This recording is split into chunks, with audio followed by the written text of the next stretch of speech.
You're watching The Experience, Comic Culture and Sales, streaming live daily to Facebook, YouTube, Twitch, and Twitter. This is going to sound strange, but I love this watch. And I literally just thought about this because of something Kyle said to me. This watch has a few special things about it. Number one is that besides it being quite old now, it would sync every night at 2 a.m. with the atomic clock in Texas. Never had to set it. All I had to do was tell it if it was daylight savings time or not. It was always accurate, 100%. Now it's had better days. It's starting to fall apart. Some of the band's breaking it. And I finally replaced it with a Fitbit. But the other reason I still have it, the other reason that it's still sitting on my desk and I'm trying to figure out what to do with it, is I was wearing this watch the day I went to go play a corpse on Dexter. And they actually just had me wear my own clothes. So my shirt, everything that was mine. And if you've seen the episode of Dexter that I'm in, it's a pretty close-up of me dead on the floor. My head is laying on a Silver Surfer Essentials comic because I am killed in a comic book shop. And you see me laying there and you see this watch in all its glory.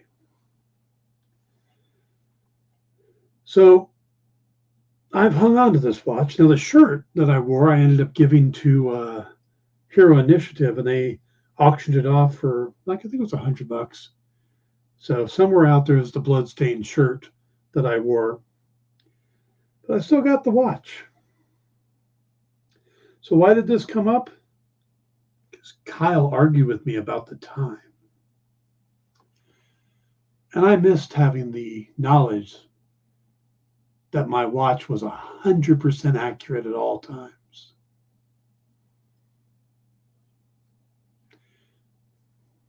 Someday I should auction this off as worn on Dexter. Stay tuned for the Dan Wickline Show.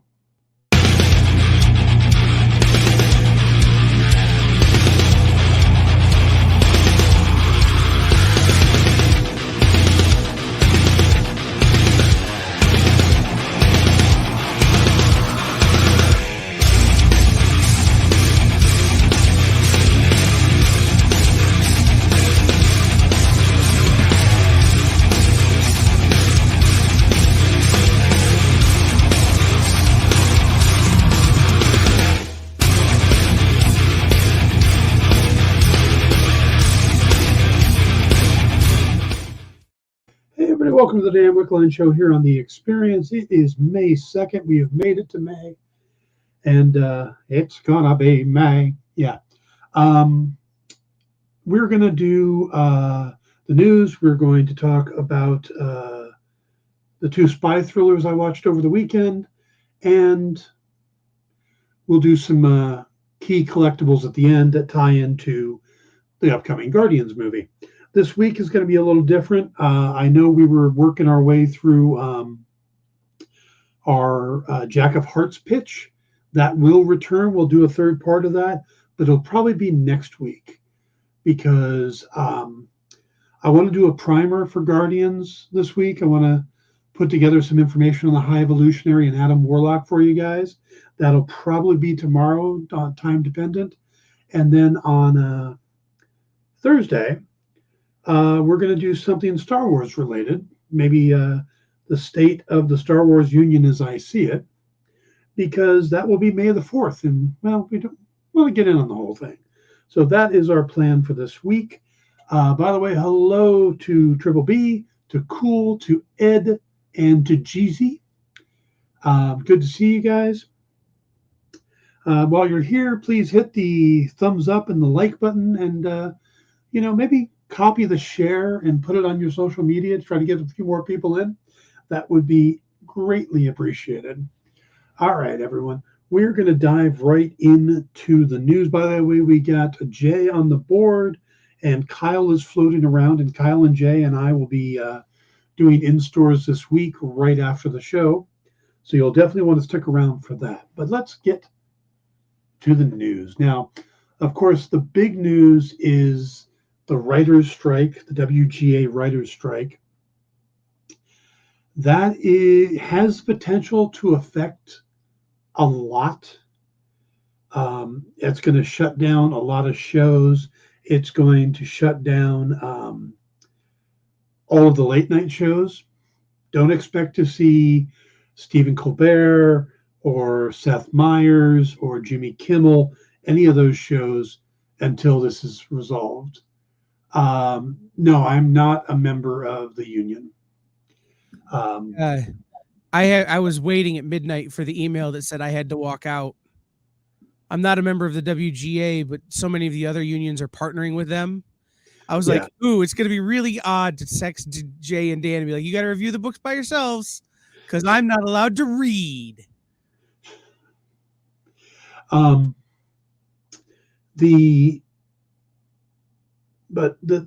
that's going to shut down. Sunday Night Live is not going to happen. They're going to be reruns. There's a few people who are still going to be up and running. It really comes down to whether or not they are in the Writers Guild, because most of those guys are in the Writers Guild because they also write. So this show, again, I'm not in the Writers Guild, and most of this show is unscripted. I make it up off the top of my head. So I don't know. It also depends on how long this is going to go. I'm not going to dive too much into this story.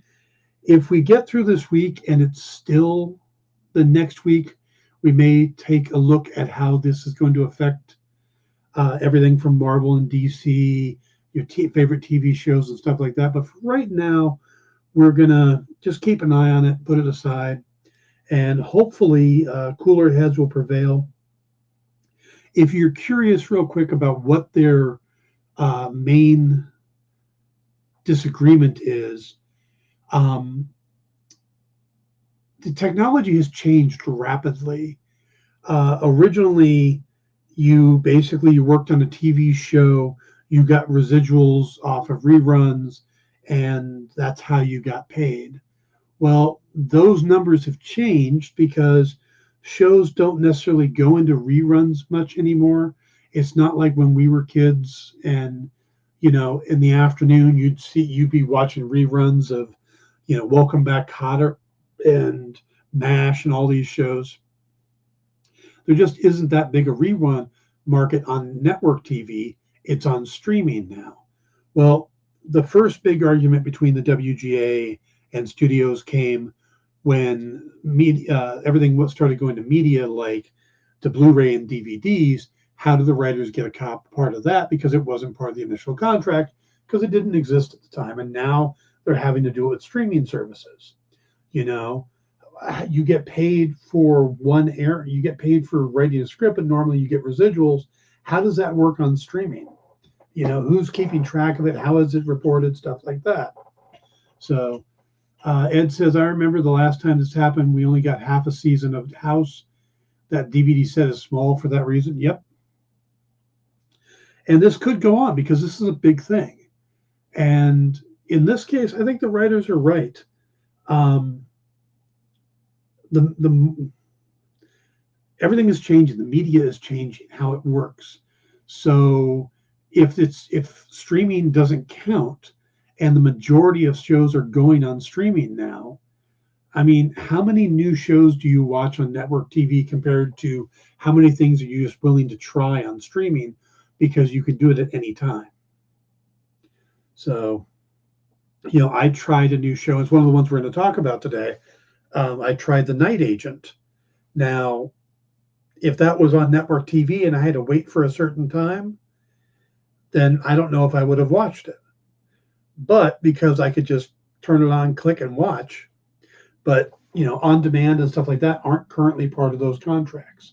So reality shows going to get a push, possibly. Not all reality shows are reality shows.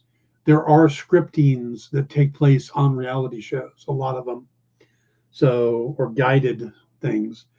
So we'll have to see how that works out. I'm not sure if they fall under the WGA. They should, but we'll have to see how this pans out. But okay, let's go ahead and get into some of the other news.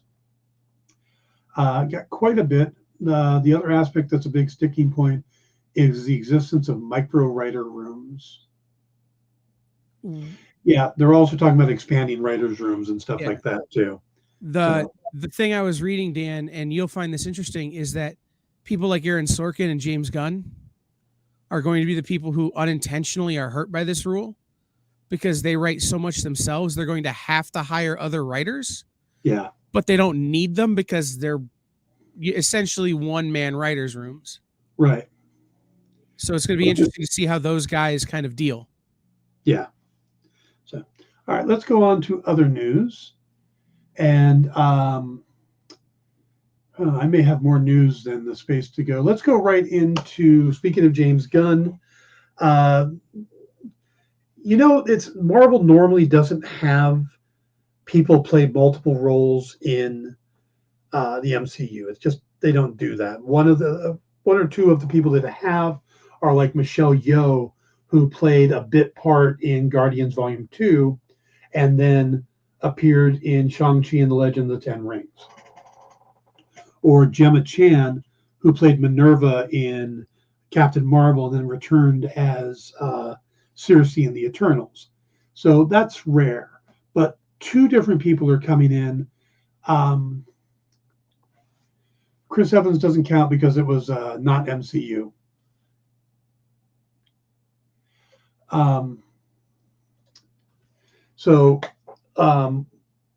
The voice of Lila is going to be played by someone who's already been in the MCU, and that is Linda Cardellini.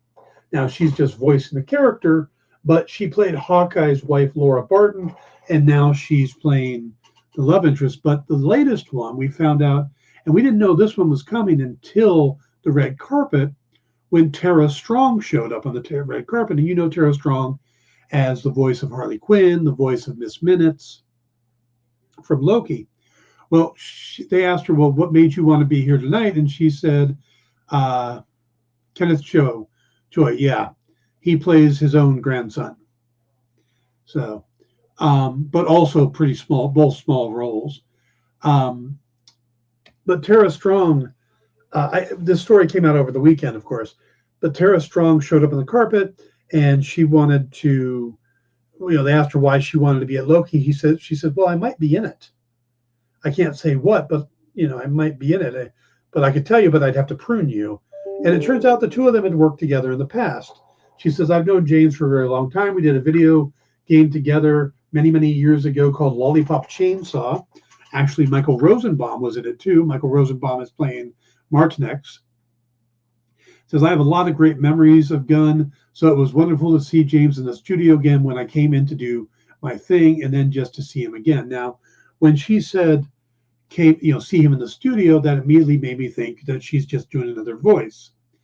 And yes, it turns out that is the case. While over the weekend, what I speculated was that she's probably coming in to take over the voice of Mainframe, who in Guardians Volume 2, they had Miley Cyrus voice the character. And it was just a little bit part. But I hadn't heard anything about Miley returning for the role, and we see Mainframe in one of the trailers, and now that has now been confirmed that Tara Strong will be voicing Mainframe in Guardians Volume 3. In Blade news, the creator of the crime anthology True Detective is actually going to reunite with his former star Mahershala Ali, and this is what we're talking about is Nick Pizzolatto. And he's going to be taking over the writing of the upcoming Blade movie that's based on a script by Michael Starberry. So he's taking over the script. Now, it's being directed by Jan Dimage, who was the director on Lovecraft Country. And the film's already got Delroy Lindo in it. We recently heard that Mia Goth was going to be joining it. Well, this is going to have to get rolling pretty quick. But now with the writer's strike, they're saying that if it doesn't start by the end of May, that there might have to be more delays. So hopefully they're going to get this thing wrapped up and get it rolling. There was an interesting interview with Ted Lasso star Brett Goldstein, who, if you've seen Thor: Love and Thunder and stayed through the credits, then you'll know that he is also part of the MCU now, appearing as Hercules for about 3, maybe 4 seconds. Well, Goldstein has an idea of how he'd like to have his character come back, and he wants to have a showdown between the son of Zeus and the son of Odin. And he wants it to be R-rated. But he doesn't necessarily want it to be R-rated because of violence or blood. He wants to be able to throw curse words like crazy, because he thinks that the two things that he can do, or the two advantages he has over Chris Hemsworth, is that one is body hair. And if you've watched Ted Lasso at all, you know that Goldstein does have a lot of body hair. 2 is he doesn't think Chris Hemsworth is a swearer. So he would like to be basically the two of them trying to outswear each other. And that's how he'd like to see the battle between Thor and Hercules. Ed says, I heard the new Lord of the Rings movies were going to be animated movies. I have not heard that. Now, there may be some animated movies, but everything I've heard so far has been live action. But I will look into that, Ed. I haven't actually seen anything on that. All right, and this is going to get to the big news story, and it's not really a news story. It's kind of, well, this is what it is. There was a silly rumor going around the other day that Mila Kunis was being looked at to play Ben Grimm or play the Thing in the upcoming Fantastic Four movie. And that was just absolutely ridiculous, because I cannot see that happening. No one else can. Well, she was on the Late Late Show with James Corden, one of his final episodes, and she was asked about it, and she emphatically denied it and said that the reason the rumor got started is she's friends with Matt Shackman. They had lunch together. People saw it, and immediately the story kind of blew up from there. But the thing she said that sparked a lot of attention isn't her denial, but she said that she knows who has been cast, but refused to say it because she didn't want to get in trouble with the mouse. Now, if she's telling the truth, then there's a good chance we're going to have the cast announcement soon, maybe San Diego Con, maybe sooner. But you'll notice now there's a lot more rumors popping up. And knowing that we're going to have to start shooting soon, and knowing that we got a big San Diego coming up, there's a chance that these rumors that we're getting now, that there's might be some truth to them. We've been having rumors for a long time. It's going to be Penn Badgley. It's going to be John Krasinski. It's, Jodie Comer, Emma. Yeah, it's crazy. Now, the rumors that are going right now, the only reason I'm taking them a little more seriously is because of the situation, because of the timing. We're getting to the point where they're going to need to get this movie cast. And we know, we talked about this last week, the big rumor of Adam Driver playing Reed Richards. Now, I'm not a fan of that casting, but I'm not really a big fan of Adam Driver. I haven't seen him in that many things, and the things I have seen him in, didn't particularly appreciate his work. And that's not saying he's not talented, because I hear great stuff about Marriage Story and other things he's done. And I did find him somewhat funny on his SNL bits. But he, for me, was one of the worst parts of the sequel trilogy of Star Wars. I hated Kylo Ren. Just as a villain, you go from one of the best villains of all time in Darth Vader to a whiny little goth kid, and it just doesn't work for me. Another casting rumor that's going around right now is Margot Robbie as Sue Storm. And I like Margot Robbie. I think she's a great Harley Quinn. I don't know about her as Sue. I don't have a problem with it. I'm not, and neither one of these, Adam Driver and Margot Robbie, if they're cast, if that's real, I'm going to go see the movie. I'm going to go see what Marvel does. I went to go see the Fan Four stick that they did, and I went and saw both the Fantastic Four movies from Tim Story. So I'm going to go see it, but not my favorite castings. But again, love Margot Robbie. I think she's great, but I'd like for her to stay. I don't like to see big stars swap over like that.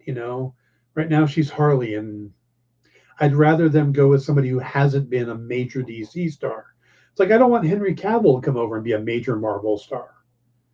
That's the way it works for me. But the other one that they're talking about now is Johnny.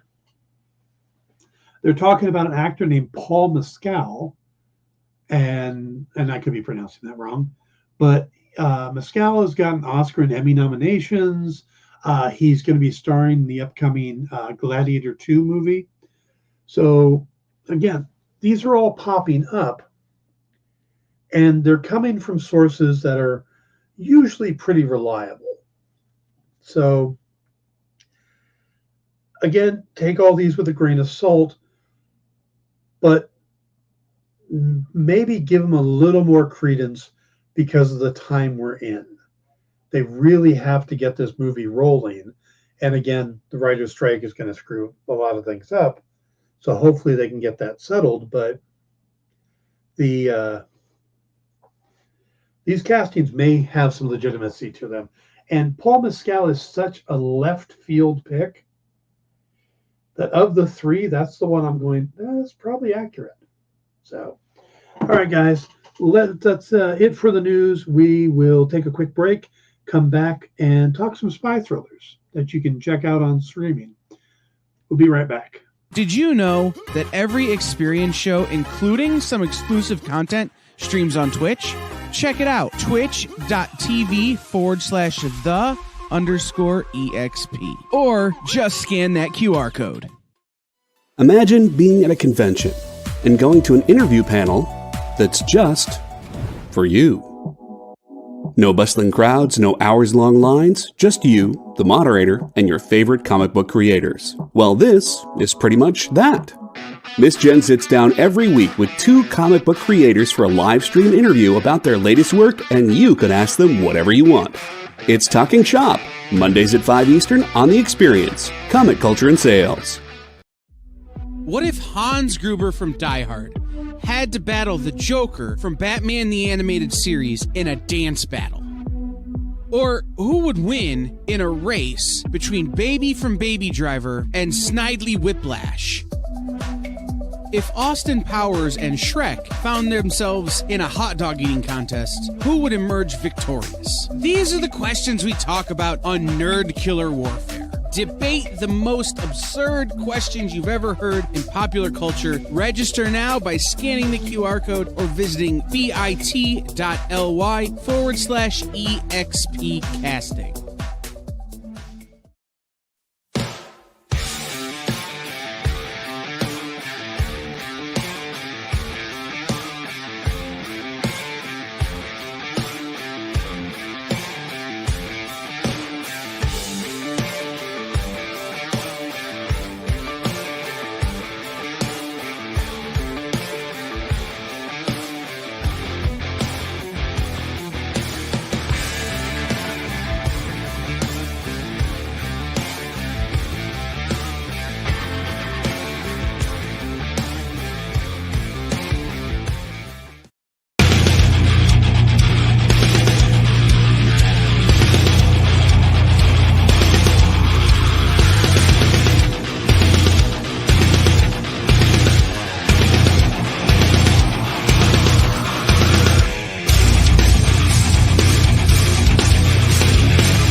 Hey everybody, welcome back to the Dan Wickline Show here on The Experience. We got a great lineup today.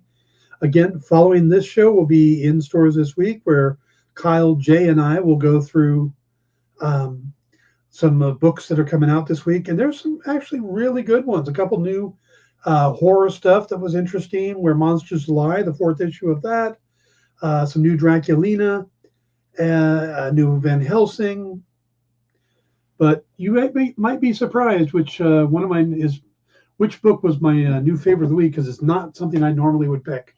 So stick around for that. Afterwards, Minute to Skim It with Miss Jen and the crew from Space Cadets, going through the books real quick and giving you their thoughts. And then Mint Hunter later on tonight.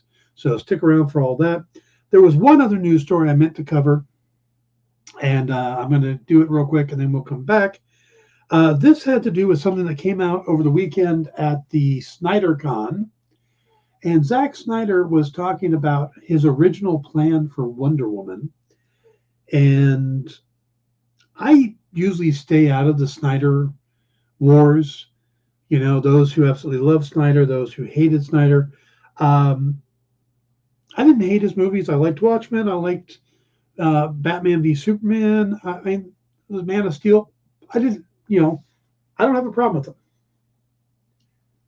them. This, what he said, I would definitely have had a problem with. And if this is, and it just shows that maybe that's why he didn't click with as many people, or why so many people were turned off by him as were turned on by him.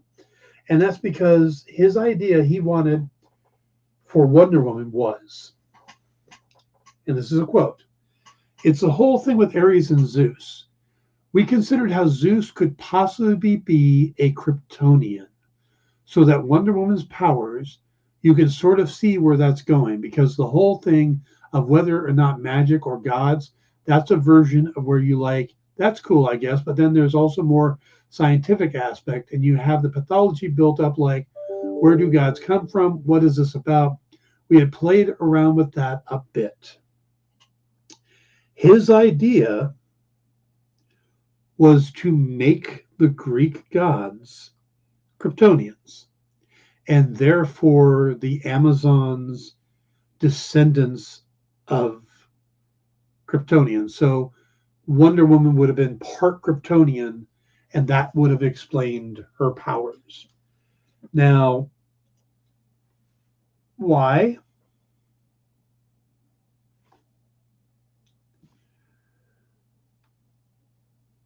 Why? I'm just, yeah.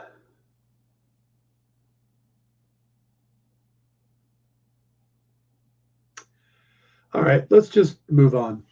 It seems Sean will be joining us tonight too. Sean is our occasional fourth wheel on the in stores this week, and he will be joining us tonight. All right, so hang on my phone. Okay. I watched 2 new shows over the weekend, and both are spy thrillers. They're both series, but they're very different.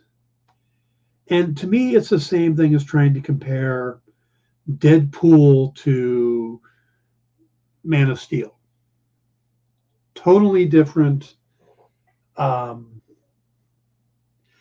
in this case, I would liken one to James Bond and the other to Jack Ryan. Yeah, that's probably a pretty good comparison. Jack Ryan is always the non-assuming guy who kind of gets involved with conspiracy and has to figure out the mystery and work his way through. It's about the intelligent spy. It's double backs and twists and turns and betrayals, where Bond, they have those elements, but those are usually just in between the action scenes. It's fast paced. The heroes are force of nature. And there's not a whole lot of twisty turning stuff. There's some, but not to the same level. And that's what these two were. The first being from the Russo brothers, Citadel, on Amazon Prime. The other being The Night Agent, um, from Netflix. Now, just down the line, these are two very different series, but I think they would appeal to the same people. Citadel, like I said, is from the Russo brothers. It's their own creation, or it's created by John Applebaum, Brian O, David Wheel, and it stars big name people. Richard Madden from Game of Thrones and The Eternals, Priyanka Chopra Jones, um, Stanley Tucci. Those are your three main characters. On the other hand, The Night Agent is based on a novel by Matthew Quirk, and it stars Gabriel Basso, Luciana Buchanan, Fola Evans Akingbola. I mean, for me, there's only two faces in the entire thing that I recognize, maybe three. D.B. Woodside from Lucifer, Carrie Matchett, who I know from the Nero Wolfe series on A&E. She was also on Leverage. And then Christopher Shire, who I've seen in a bunch of things, but didn't realize that was his name. I thought he was the dad from the OC, I think it was, and he's not. So those are the only people I recognized in the show. But Citadel, big stars. So what's the difference here? Citadel is being released every week. They drop 2 episodes. It's got a great premise, which is an entire agency gets burned. They have these chips in their head that allow them to be contacted by their computer guy, the man in the chair. Stanley Tucci's the guy in the chair.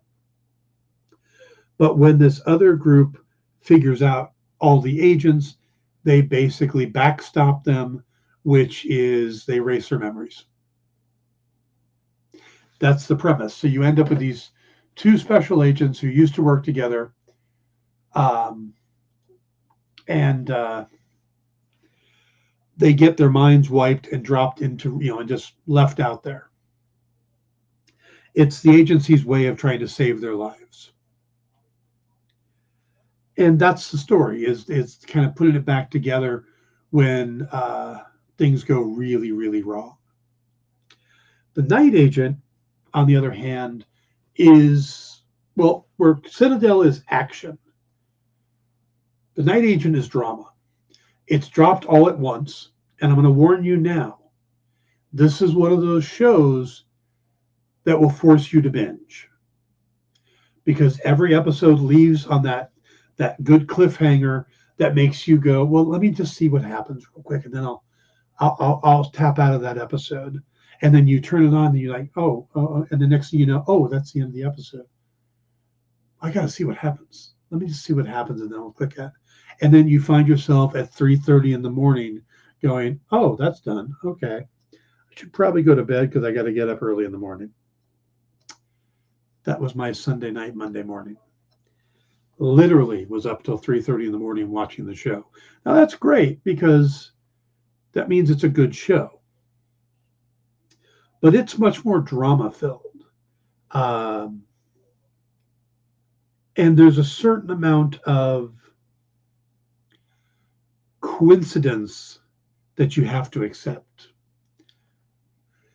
That certain things are tied together that just seems really a stretch. But that would be my one knock on the show, and that's it. Again, not big named actors, but I don't have a problem with that, because if they're good, that's all that matters. I put this in the same category as the John Krasinski Jack Ryan series, or Alan Ritchson as Jack Reacher. You know, when they take these novels and they adapt them in their series of novels, and this one works. Now, the ending's the very ending, not the ending of the story, but the very, very ending seems like they're trying to force a potential second season. Not naturally, but the rest of it all clicks really well. There's good action, but it's not the focus. The drama is the focus in The Night Agent. What is a night agent? The night agent is, there's this thing called night action, and there's spies that can call in to a certain number in the White House for help, a number that will always be manned by someone, and they can give codes. And the guy who mans that phone is the night agent, and of course, we are following one of those guys. And the phone hardly ever, if ever, rings. That's the premise for it. And he just happens to be there the night that it rings. But this guy has a ton of baggage when he comes into this.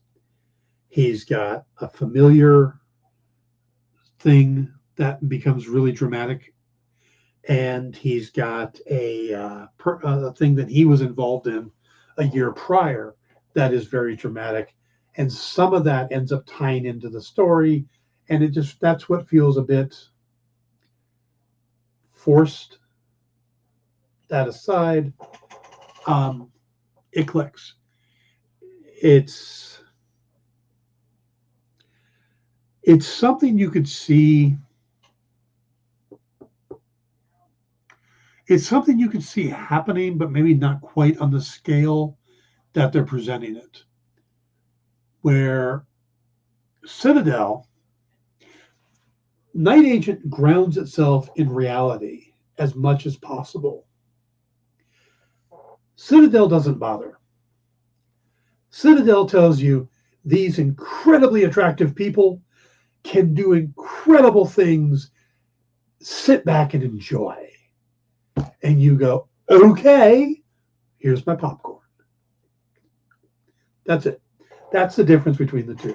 Citadel is a ride. Night Agent is a story. And I like both of them. I liked both of them a lot. I'm really looking forward to the next episode of Citadel. I finished Night Agent in one night. So it tells you that these are two that I've really enjoyed. But they are very different. Richard Madden is great as the James Bond type. Chopra Jonas is also great. Stanley Tucci hits it out of the frickin' park like he does in everything he's in. Has there been... Okay, chat, help me here. Has there been a bad Stanley Tucci performance? Can you think of a time that Stanley Tucci... that was a giftable picture, Dan. Go for it. Have you ever seen you went, oh, Stanley Tucci's ruining this? I mean, come on, the guy goes from The Devil Wears Prada to Captain America: The First Avenger as Dr. Erskine, and now he's this thing, and he's brilliant. He's been serial killer, or he's been assassins and computer guys and dressers, and just amazing. Nope, he's amazing in everything. Yeah, he's one of those guys that is just great in everything he does. So, and he nails it here. He absolutely nails it here, and you believe it. You know, and there's just enough little weird stuff going on that you don't trust anybody. And it's the same. What's funny is the same thing in The Night Agent, is that you're expecting the double cross. You're expecting that, oh, there's going to be a twist, because these are shows that have twists. Now, the Night Agent ones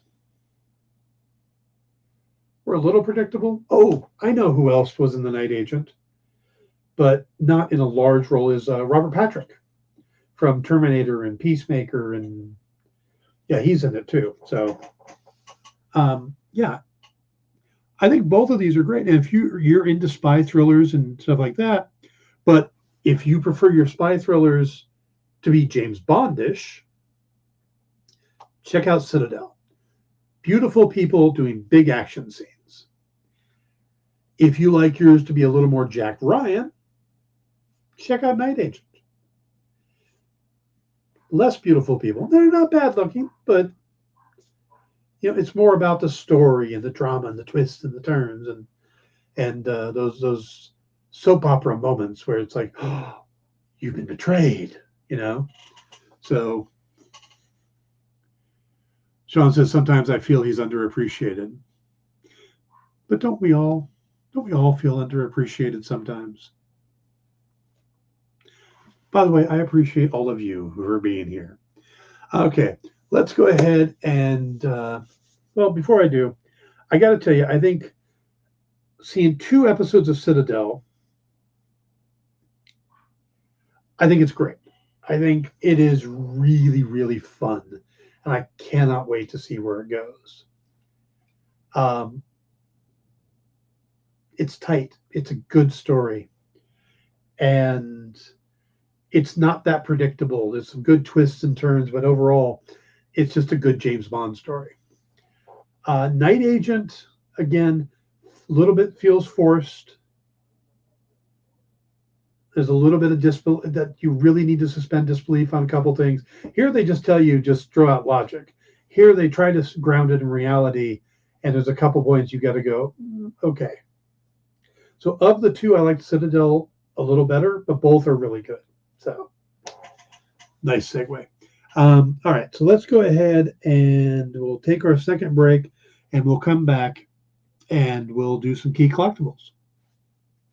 Comic Collectibles is here for you every Wednesday with AR Comics for 2 very important reasons: to sell you rare, one-of-a-kind comics that you'll love, and to confuse AR with old man talk. You see, Rex and John are, how should I put this, ancient as the roots of the mountains. So every week, Rex and John fill in AR in yet another area of pop culture that he missed because he's too young, just didn't have the time, or just really doesn't care about. It's a real public service they provide. Come buy some super rare and unique comics, while old men explain long-dead sci-fi shows to a younger man making that confused puppy face. Every Wednesday from 6 to 8 Eastern with Rex, John, and AR Comics. Comic Collectibles on The Experience. Comic culture and sales. You know how when you go to Comic-Con, after Comic-Con, you go to the hotel bar, and there's a whole bunch of people playing music and dancing, and you've got Pikachu and Lara Croft Tomb Raider doing the cha-cha slide just down from Deadpool and Batman and Wonder Woman? That's every Saturday night over on the Experience Twitch channel. Join Taji Beats for the EXP Dance Party, exclusively on Twitch, twitch.tv/the_EXP.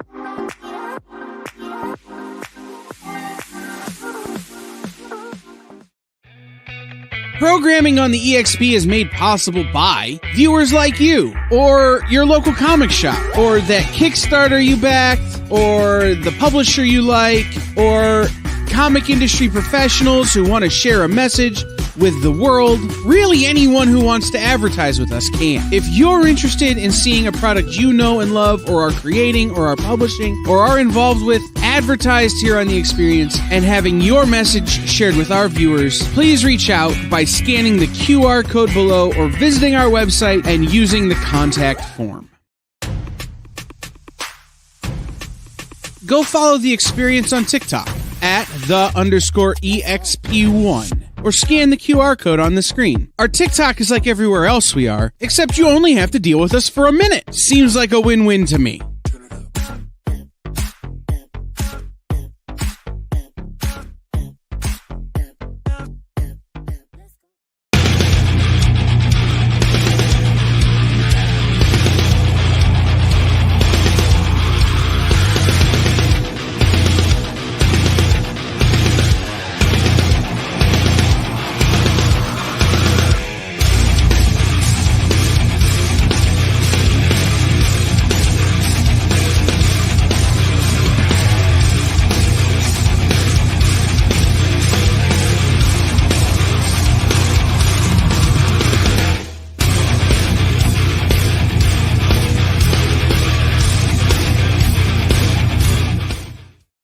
everybody, welcome back to the Dan Wickline Show. Please hit the like and subscribe buttons and all that stuff. The thumbs up and the or thumbs down if you really hate what I'm doing here.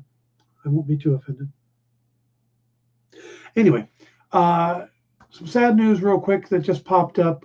Anybody who is a fan of MASH, and I was a huge fan of MASH, the actress Eileen Saki, who played Rosie of Rosie's Bar, has passed away at the age of 79. So her real name was actually Minako Borgen. Her husband, Bob Borgen, confirmed that she has passed away. So I know a lot of people, big MASH fans. It's still the #1 rated show of like all time, or the finale of all time. So, all right, let's get into our key collectibles. Yep. And thought we'd go with Adam Warlock, being that he's going to be making his debut in just a couple of days. Adam Warlock is a very strange character, and we'll kind of explain it as we go along. But it kicks off with his first appearance, and he didn't appear as Adam Warlock. This was actually his origin before he even made his thing. It was his cocoon was shown. And this took a while before they actually debuted him. So this was a long gestation of a character. But originally he was just called Him. Showed up in Fantastic Four number 66 in 1967. And high end on this one's $500. Median's about $150. Low end's about $50. Sean says he got his first CGC comic. Excellent. Maybe you can show it to us on the show coming up. So the next one. Now, this was his first cameo, and I know just last night Kyle had a show with Bronze Age Nerd about what counts as a first appearance versus a cameo appearance. Well, this was his first cameo, and this was continuing the origin of Him. This was Fantastic Four 67 from 1967. This one goes for $850. This is a little higher end. Median's about $220, low end's about $85. Now, from there, we get to see him. This is his first full appearance. This image reminds me of the winged guy from Barbarella, the Jane Fonda movie. The bowl haircut, the whole thing. And it wouldn't surprise me if that's who they had in mind, because it was around the same time. But this is Thor number 165 from 1969. So this was 2 years later before we get his first full appearance of the character. He's trying to take Lady Sif as a bride. This one goes for $1,500. Median's about $500, low end's about $150. Reminds me of Rocky from the pic. Yep, Rocky Horror Picture Show is another good one there. All right. So after that, now here is Marvel Premiere #1 from 1972. This is where he got rebirthed into Warlock. He was basically changed into this character by the High Evolutionary, and he was just known as Warlock at the time. So he ended up picking up the name later on, his first name Adam later on. But this one goes for $615. Median's about $175. Low end's about $60. So if you're an Adam Warlock fan, you're gonna have to put some good money out there to pick up on this character. Then we have the Power of Warlock #1, and this is the origin of Warlock. And the forehead gem that he has is revealed to be the Soul Stone, which, of course, we all know is one of the Infinity Stones, or Infinity Gems, I think they're called in comics. High end on this one's $95, median's about $20, low end's about $8. This is a good one to pick up. So then we go to see now what happens is this character gets rebirthed a lot. So here he gets rebirthed again, and then as Adam Warlock. He gets the name earlier before this, but this is from 1974. It's an Incredible Hulk number 178. So the guy was founded in 1967, rebirthed in finally shows up in 69, rebirthed, and then rebirthed again by 1974. That's a lot of rebirthing. Now this one goes for about $35 on the high end, $10 in the median, $4 on the low end. And then from there, we have Strange Tales number 178. This is where Warlock takes over Strange Tales. By the way, if you're looking for this book or any of the others that follow it between 178 and 181, they're going to be available on Comic Collectibles tomorrow afternoon. So I think that's Gil Kane art. No, it's Gil Kane art, but it's Jim Starlin trying to look like Gil Kane. Yeah. So first appearance of Magus, who, if you're not familiar with Adam Warlock, that's the evil duplicate of him, and the Universal Church of Truth, which is the big bad for Adam Warlock. High end on this is $315, median's $9.95, low end's about $30. From there, we go to Warlock number 9. Now, Strange Tales just kind of shifted into Warlock, but they took the numbering from the Power of Warlock, and then, yeah, it's really weird.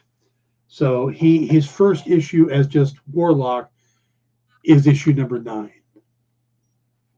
Now, here from 1975, we get the origin of Magus, and the first meeting of Adam Warlock and Thanos. That had to be a fun little coffee get-together, huh? You know, like, did they meet through just lunch? High end here is $40, median's about $10, low end, pick one up for about $4. Then we have Silver Surfer number 46. Now, I didn't put this one in because we covered it with Gamora, but there's an Avengers annual that Adam Warlock and Gamora and Pip the Troll all die. Well, Silver Surfer number 46, which is all the way in 1991, almost like 15 years later, they're found to all be alive inside Soul World, which is inside the Soul Stone. And we got to see Soul World in the MCU.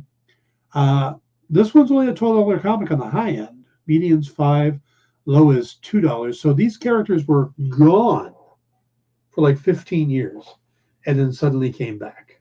So, okay, from there, Infinity Gauntlet number 6 from 1991. Adam Warlock takes control of the Infinity Gauntlet. So he takes it from Thanos. Well, Nebula takes it from Thanos. He takes it from Nebula. Nebula in the comics is very different than Nebula in the films. Just so you know that.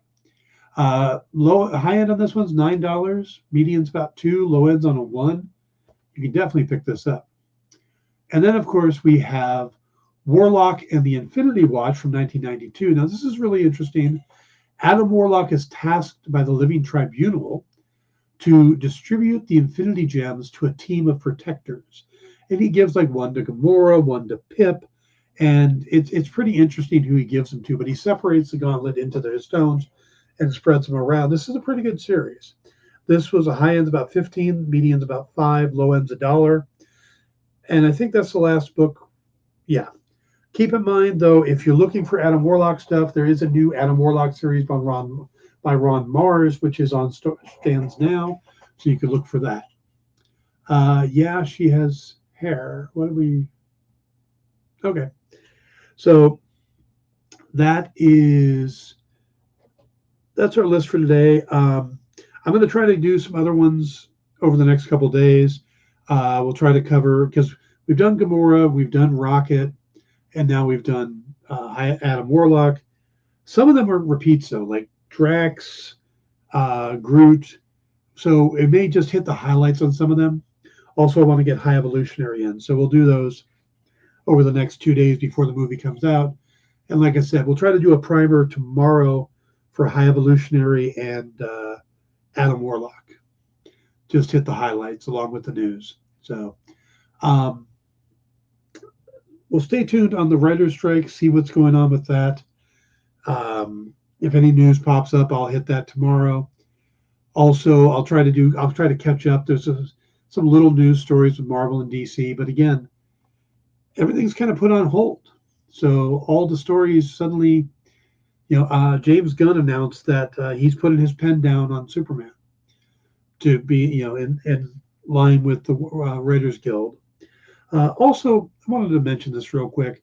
There's a lot of people who James Gunn is getting attacked a lot lately, and the latest thing is the dumbest one ever, which is that James Gunn likes to cast people he knows. Every director casts people they know.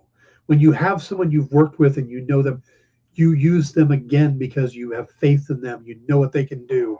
And if you've got a role, you're not going to just cast a buddy to cast a buddy. But if you've got someone who can do what you need, then you go to them because you already know what they can do. So the fact that he's got Sean Gunn in everything, his brother Nathan Fillion, the fact his Jennifer Holland, his wife, is in the DC universe, and she just had a cameo in Guardians 3. This is not unusual. This happens all the frickin' time. Yeah, Eddie, great point. Tim Burton, not only Johnny Depp, but isn't Tim Burton married to Helena Bonham Carter? Yes, Helena Bonham Carter, who shows up in all his frickin' movies too. It's what directors do, is called calling on people you know. You know, when I start a new comic series, I'm first looking at what artist I know because I can count on them. That type of thing. It's what you do. Yeah, Rob Zombie, David Lynch, Tarantino, all of these do. Martin Scorsese. How many times has he used Robert De Niro or Leonardo DiCaprio? Quentin Tarantino. Every Tarantino movie is a cast of everybody he's worked with. How many Samuel L. Jackson movies, or how many times has Samuel L. Jackson popped up in a Tarantino movie? Yeah, so it's just the vitriol and the hate and all of that. It just really needs to stop. It really does. So, all right, guys, we're going to wrap it up there. Be back tomorrow, and stick around. In just a couple minutes, we'll be doing in stores this week. So stay tuned. Join the party. Head over to our link tree to find all the links for everywhere the experience is all the time.